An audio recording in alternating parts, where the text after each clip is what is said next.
से जीत रही है, चालबाजी से, सांसद की चालबाजी से जीत रही है, नहीं तो ईवीएम से जीत रही है। 5 साल से सांसद तो दिखती ही नहीं है। आधार कार्ड है और गाँव में ऐसी कोशिश जरा रही है। मेरे ख्याल से 15 से 20 हजार वोट ले जाएं तो बहुत उनके लिए बहुत बड़ी उपलब्धि होगी।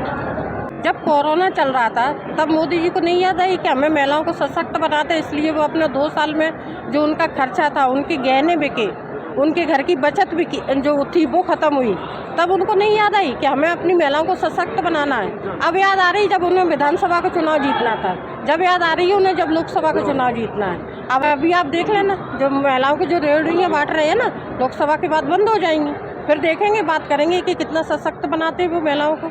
तो भिंड में हमारी एक 4 लेन बनना थी, इतने साल से यहाँ पे बीजेपी विधायक है, बीजेपी सांसद है, कभी वो 4 लेन की किसी ने ऊपर संसद भवन में चर्चा की। जो अटेर से जो हाईवे बन रहा था उस पर भी इस समय रोक लगी हुई है। बच्चों की नौकरी, चुनाव आता है वो तो उनका क्या है, वो तो एक ट्रक भर के नारियल लाते हैं और फोड़ दिया। इस बार आप देखने वाले हैं कि किसान की हालत ऐसी है कि फांसी पे कभी भी लटक सकता है। नमस्कार, मैं शायर अली और आप देख रहे हैं भारत नेशन। इस वक्त हम भिंड लोकसभा में हैं और यहाँ पर राहुल गांधी जी की सभा अभी हुई संपन्न हुई है और हमारे साथ जुड़ रही हैं संजू जाटव जी, जो कि पूर्व जनपद अध्यक्ष रह चुकी हैं और कांग्रेस की वरिष्ठ नेत्री हैं। संजू जी, स्वागत है आपका हमारे चैनल में। जी धन्यवाद। इस बार आप जो है लोकसभा चुनाव को किस प्रकार देख रही हैं? देखिए, बहुत ही रोचक चुनाव है, यूँ कहिए कि ये आर और पार का चुनाव है।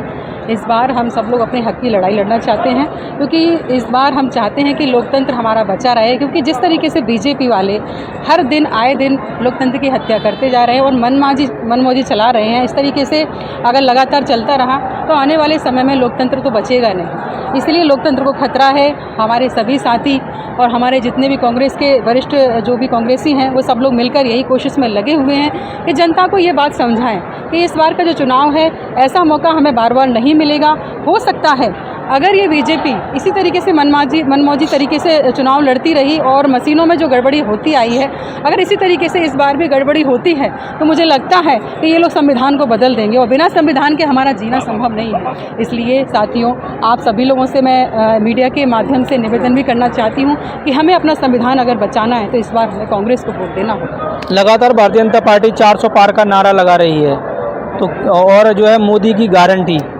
देखिए, मोदी जी की गारंटी की बात जो करते हैं मोदी जी, अभी तक उन्होंने जो वादे किए थे 6 महीने भी पहले भी जो वादे किए थे वह वादे तो अभी पूरे नहीं हुए हैं। और इससे पूर्व भी जब वो चुनाव पिछली बार लड़े थे लोकसभा का, उस बार भी उन्होंने कई वादे किए थे जनता से, वह वादे इस बार पूरे नहीं हुए। हमारी जनता जान चुकी है और जनता भी यही बात दोहराती है कि मोदी जी की कोई गारंटी नहीं है, क्योंकि मोदी जी एक चाइना के बल्ब जैसे हो गए, इनकी कोई गारंटी नहीं होती। ये सिर्फ गारंटी शब्द कह के इस बार भी जीतना चाहते हैं, जनता को बेवकूफ़ बनाना चाहते हैं, लेकिन इस बार हमारी जनता बेवकूफ़ नहीं बनेगी। हम चाहते हैं, हम सब लोग मिलकर चाहते हैं, अपनी आंखों को सब लोग मिलकर खोलें और इस बार कांग्रेस का साथ दें, क्योंकि कांग्रेस आपके साथ है और कांग्रेस ही आपका विकास और भारतीय जनता पार्टी का एक दावा है, वो भारतीय जनता पार्टी अक्सर अपने बयानों में भारतीय जनता पार्टी के नेता कहते हैं कि जब कांग्रेस का शासनकाल था तो जो है भारत को जो अन्य देश डराते थे और वहाँ से जो है गोली आती थी, तो यहाँ से जो है शांति का जो है परिचय जाता था। अब मोदी जी के नेतृत्व में अगर गोली आती है तो बदले में गोला जाता है। देखिए, ये पुराने समय की बात तो हम नहीं दोहरा सकते, लेकिन इस बार जो हालात है, जिस प्रकार से हमारा गरीब जनता परेशान है, आज जो महंगाई की मार से परेशान है, मैं तो ये कहती हूँ वो गोली बारूद फिर भी ठीक थी, कम से कम एक बार में आदमी मर जाता था। लेकिन जो महंगाई की जो मार है, जिसमें दिन प्रतिदिन आदमी घुट घुट के मर रहा है, इस गोली की बात आप नहीं करेंगे क्या? ये गोली तो बहुत सबसे बड़ी गोली है भाई, जिस दिन घुट घुट के आम आदमी मर रहा है जिस महंगाई की मार से। आज युवा हमारा सड़कों पे बेरोजगार घूम रहा है। आज हमारी महिलाओं की जो दयनीय स्थिति है वो कहीं ना कहीं ये छल और दिखावा और कपट की राजनीति जो मोदी जी करते आए हैं, अब ये नहीं चलेगा। आने वाले समय में हमारी जनता जागरूक हो चुकी है और वह निर्णय सोच समझ के इस बार करें।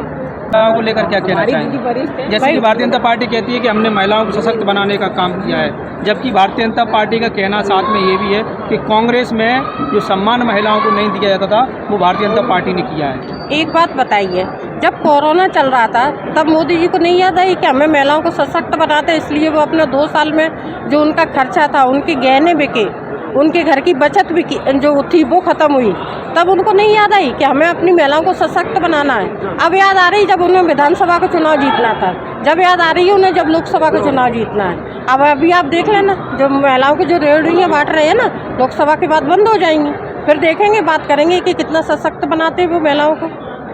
भारतीय जनता पार्टी के नेता अक्सर और भी बयानों में कहते हैं कि हमने इतने काम करवा दिए हैं कि हमें हराना नामुमकिन है, चाहे वो किसान को लेकर हो, चाहे युवा को लेकर हो, चाहे महिलाओं को लेकर हो, चाहे स्वास्थ्य के क्षेत्र में हो, चाहे रोजगार के क्षेत्र में हो। भाई हमें तो आज तक और कोई काम दिखता नहीं है। भिंड में कौन सा विकास दिखता, आप बताइए। जो भिंड में हमारी एक 4 लेन बनना थी, इतने साल से यहाँ पे बीजेपी विधायक है, बीजेपी सांसद है, कभी वो 4 लेन की किसी ने ऊपर संसद भवन में चर्चा की? जो अटेर से जो हाईवे बन रहा था उस पर भी इस समय रोक लगी हुई है। बच्चों की नौकरी बताइए आप। मेडिकल की जो यहाँ पे मेडिकल कॉलेज की जो यहाँ घोषणा करके गए थे, उस मेडिकल की आज न्यू तक नहीं रखी गई है। फिर कौन सा विकास? सैनिक स्कूल जो मतलब यहाँ पे कितने बार घोषणाएं हो चुकी हैं। जब भी चुनाव आता है वो तो उनका क्या है, वो तो एक ट्रक भर के नारियल लाते हैं और फोड़ दिया, जनता ली नारियल साथ में लेके चलते हैं। हाँ, नारियल साथ में लेके जाएंगे। हम तो यही कहना चाहेंगे कि उन्होंने अभी तक कुछ किया नहीं है, और इस बार आप देखने वाले हैं कि किसान की हालत ऐसी है कि फांसी पे कभी भी लटक सकता है। भारतीय जनता पार्टी के सांसदों ने आज तक कुछ किया नहीं, कुछ नहीं किया। फिर क्यों लगातार जो है आपके क्षेत्र की जनता जो है लगातार 35 चालबाजी से जीत रही है, चालबाजी से सांसद की चालबाजी से जीत रही है, नहीं तो ईवीएम से जीत रही है। 5 साल से सांसद तो दिखती नहीं है। आधार कार्ड है और गाँव में ऐसे बड़ी है, उनके पास आधार कार्ड नहीं है, उनका क्या होगा?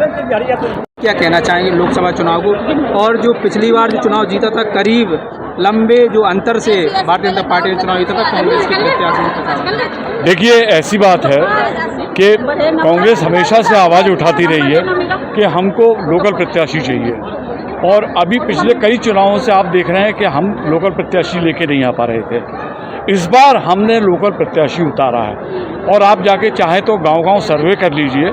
इस बार हम हर गांव से, हर पोलिंग से जीत के आ रहे हैं, और आप चुनाव का परिणाम देखेंगे तो देखेंगे आप कि भारतीय जनता पार्टी कहीं से कहीं तक नहीं दिख रही है हम लोगों को। देवाशीष जरारिया के जो है बीएसपी में जाने से क्या असर पड़ सकता है कांग्रेस? देवाशीष जरारिया मेरे ख्याल से 15 से 20 हज़ार वोट ले जाएं तो बहुत उनके लिए बहुत बड़ी उपलब्धि होगी। देखना है आगे क्या होता है। इस बार चुनाव है आर पार, और किसकी बनेगी सरकार, किसका सपना होगा साकार, आने वाली तारीखों में ये साफ हो जाएगा। आने की तरह तस्वीरें साफ निकल के आएंगी। Congress party, Congress party, Singh Badaiya, Singh बड़ैया।